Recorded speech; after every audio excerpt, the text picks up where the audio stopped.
Muy buenas noches, bienvenidos a Primer Círculo. Si usted revisa la historia de la América Latina, quizá encuentre un solo país que compita en vida constitucional con México. Me estoy dudando, Costa Rica quizá. De ahí en fuera, todas las otras naciones han tenido golpes de Estado o motivos para modificar sus constituciones y cambiar de constitución. Este año se celebran 106 años de que se reuniera en Querétaro el constituyente que le dio vida a este librito que en teoría rige nuestra vida, o debe regir nuestra vida. Allá se reunieron 218 diputados, tomaron el censo del 1910 y con base en ello decidieron que las entidades iban a tener, que tuvieran, digamos, 2 diputados, uno titular y un suplente, y que si tenían más de 60,000 habitantes por fracción, más de 20,000, entonces iban a tener otros diputados. Total, se juntaron 218 diputados y, pues hay que decirlo, con cierta rapidez, dirían en otros países, apareció la Constitución del 17.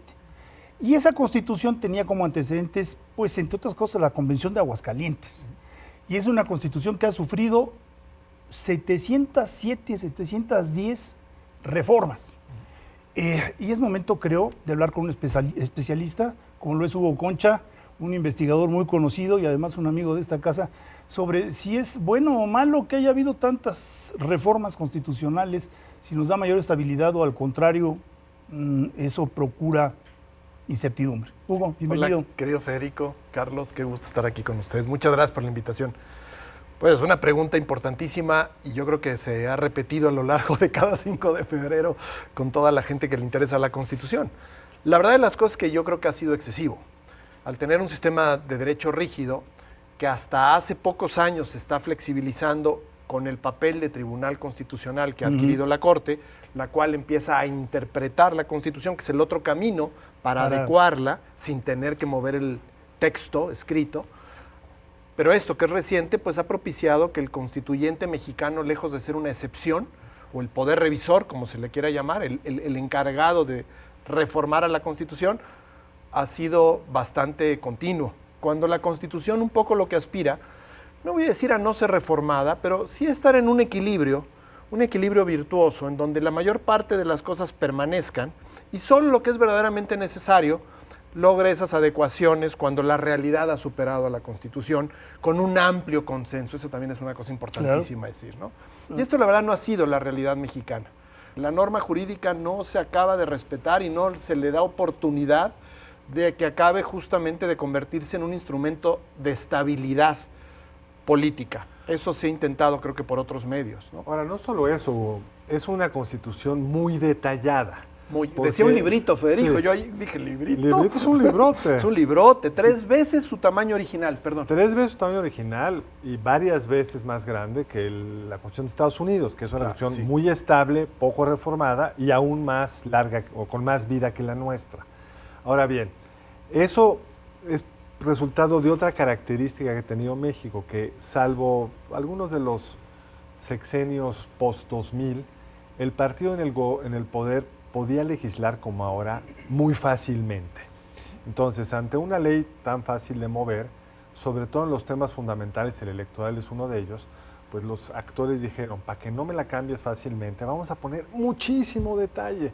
Entonces, una Constitución con un nivel de filigrana que hace luego muy difícil, que es el problema en materia electoral, por ejemplo, modificar la ley sin incurrir en violaciones, no al espíritu de la Constitución, a detalles muy concretos de la Constitución. Y eso es lo que le da alguna estabilidad al sistema, paradójicamente, porque todavía para reformar la Constitución se requieren esas mayorías amplias y eso es lo que ha impedido que haya, digamos, transformaciones más de fondo en los sexenios donde no se ha logrado construir ese consenso. Bueno, a todos nos enseñaron que no era bueno que hicieran tantas reformas constitucionales, ¿no? Decíamos, uy, no es conveniente porque cada presidente llega, la modifica. Pero curiosamente yo en los últimos años, en varias ocasiones he dicho, qué bueno que se encuentra en la Constitución General de la República y qué bueno que el partido en el poder no tiene mayoría calificada para modificar esa Constitución. estoy pensando en la ley eléctrica, estoy pensando en muchas cuestiones, o en lo que está ocurriendo ahorita el debate de las normas electorales. Entonces creo que está ese otro lado de nuestra realidad. Qué bueno que hay ciertas cosas que quedan en la Constitución y hagamos, digamos, de la integración de los órganos legislativos, diputados y senadores, pues hagamos algo realmente plural para lograr esa estabilidad, ¿no? Yo creo que hay dos fenómenos y los dos los están mencionando. Uno, que por la historia de estas características de nuestro derecho y de nuestra Constitución, el texto constitucional mexicano es un texto complejo.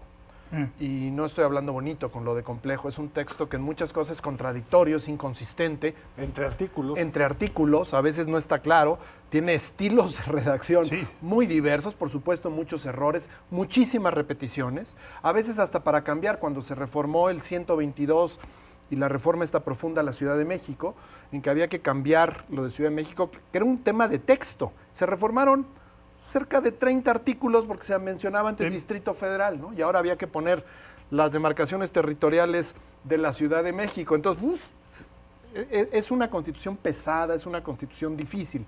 Hubo un ejercicio que está interesante porque está en la página y se puede ver que hicieron Diego Valadez y Héctor Fix Fierro de simplemente aligerar el texto, quitar las repeticiones, ordenarlo más por temas, y ya con eso se simplificaba un tanto el texto. No era meterse a jugar, claro, hasta cierto punto, siempre al mover una coma mueve significados, pero se intentaba hacer simplemente una depuración de texto.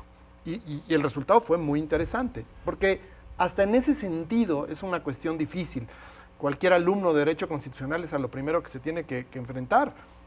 Lee y entiende el artículo 27 constitucional. Es complicadísimo. El artículo 41 electoral es vastísimo. O cambios muy ambiciosos como el 1 constitucional, que te obligaría en principio a repensar la prisión preventiva oficiosa. Exacto, porque claro.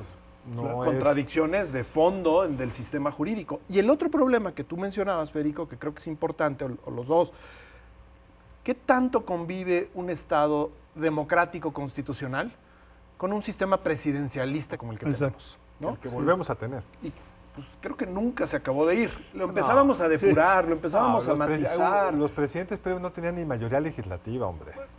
Que ahí es donde esto funcionaba mejor, los equilibrios y los controles, pero en el momento en que empiezan estas mayorías, ni siquiera estas válvulas de protección te garantizan, ¿no?, que se va a respetar a la mayoría y a las minorías, que se va a respetar el texto constitucional.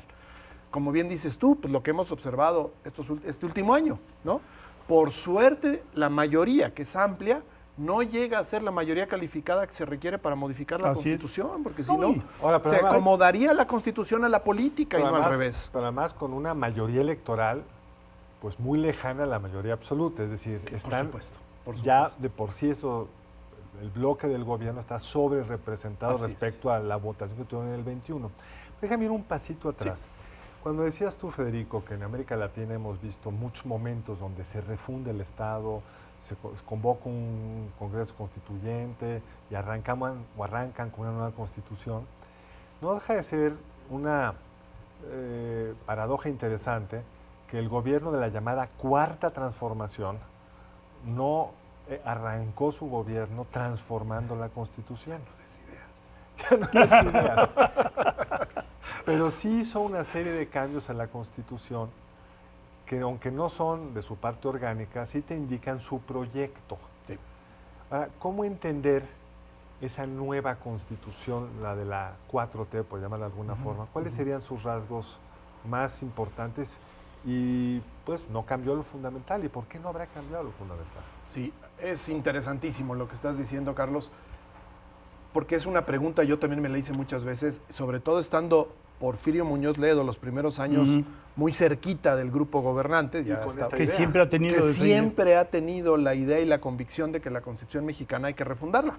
Lo intentó en el sexenio de Vicente Fox, que creo que fue lo más cercano que íbamos hacia allá, y se detuvo, porque siempre el que llega a la silla dice, ¿y como para qué me lo quito, este poder que tengo, ¿no? Pero en fin, yo creo que el intento que se buscaba hacer pero estoy especulando totalmente, en este gobierno, era no desgastarse con un proyecto de convocar a un nuevo constitucionalismo que sin lugar a dudas iba a generar ebullición política en todos los rincones del país, y mejor aprovechar el poder que le daba al presidente la propia Constitución, ¿no? ¿Para qué quieres quitar eso? En buena medida. Y a partir de ahí, reformar en todo caso, era el proyecto, las áreas que te están estorbando, que no te gustan o que quieres modificar. Pero más como tiros de precisión, ¿no? Quiero pensar que eso fue lo que sucedió, porque nunca se convocó ni se habló. Hacer para la segunda mitad y se toparon con el revés electoral del 21. Exacto, yo creo que también eso pasó. Yo creo que en buena medida eso pasó. Y hay algunos asuntos muy delicados. Por ejemplo, en el primer aniversario del 19, ya con la 4T en el poder, en el recinto republicano por excelencia, que es el Teatro de la República, Martí Batres dijo: sufragio efectivo, voto libre para los mexicanos. Le quitó la colita de no reelección. Ese es un asunto. El otro asunto, más bien, son dos asuntos. Uno entiende que hay articulados que se tienen que modificar. Por ejemplo, el 11º. Pues hablaba de la libertad de tránsito, pero no concebía a los migrantes. Entonces, bueno, pues había que ajustarlo. Ni los retenes administrativos, de armas, de droga, que pues a veces son muy necesarias en las circunstancias y el contexto de un país que vive la inseguridad, ¿no? El 6º constitucional, que dio acceso a la información, pero pues no se contemplaban datos personales. En fin, hay cosas que el mundo te va imponiendo. Sí. Sin embargo, yo creo que el equilibrio constitucional se logra también con el mecanismo de revisión constitucional al que hacías tu referencia. Y yo ahí hay algo que no entiendo. Que se genera un recurso de constitucionalidad, va a dar a la Suprema Corte, y si 4 ministros deciden que el recurso no procede, no importa que haya 7 que sí opinan que procede, se echa para abajo el recurso de inconstitucionalidad. Es un poco absurdo, ¿no? Solo aplica el caso concreto, o sea, más bien solo no adquiere las características de declaratoria de constitucionalidad para todos los casos que sean iguales. No se expurga del sistema. No se expurga el sistema, no se expulsa, ¿no? Pero en lo individual, pues vas subiendo pues, en un trámite barroco y a la larga te tendrían que declarar. Esa parte yo la entiendo como una válvula que se estableció cuando se creó esta figura de las acciones de inconstitucionalidad, cuando se le dio esta transformación a nuestra Suprema Corte de Justicia en un tribunal constitucional, de ya darle estos poderosísimos instrumentos de defensa o de control constitucional, pero con ciertas salvaguardas para que eventualmente, o miedo que había en ese momento, de que la Corte no se fuera a convertir en un monstruo intocable y que pudiera cambiar cualquier cosa. Entonces, por eso yo entiendo que se puso esa alta votación para la declaración. Yo hoy creo que sería una de las cosas que habría que revisar. ¿Verdad? Yo también creo que se habría que revisarla, porque nos estamos dando cuenta que es un umbral, digamos, alto o bajo, dependiendo del lado que estés. Así es. Nos queda un minuto, Hugo. Sí. Digamos, de cara a lo que falta del sexenio, ¿tú crees que habrá alguna sorpresa en materia constitucional? Es decir, ya sea que mayorías que logren hacer una reforma o esta nueva presidencia de la Corte que pudiera entrarle a temas que están pendientes. Yo creo que con la Corte sí vamos a ver muchas cosas, porque son cosas que tiene guardaditas, que la presidencia anterior, para no meterse en problemas con la presidencia y que veía que no tenía los votos, los dejaba a un lado. Yo creo que sí vamos a ver mucha actividad en la Corte, no, pero hasta ahí desde el punto de vista constitucional, en temas de interpretación. En temas son los más importantes. Militarismo. Sí. Hay muchas acciones y controversias en temas militares. Está el tema de la austeridad también puesto. El tema electoral, por supuesto. Tema electoral va a ser el primero que le va a llegar a la Corte, y la Corte va a tener que tomar una decisión rapidísima.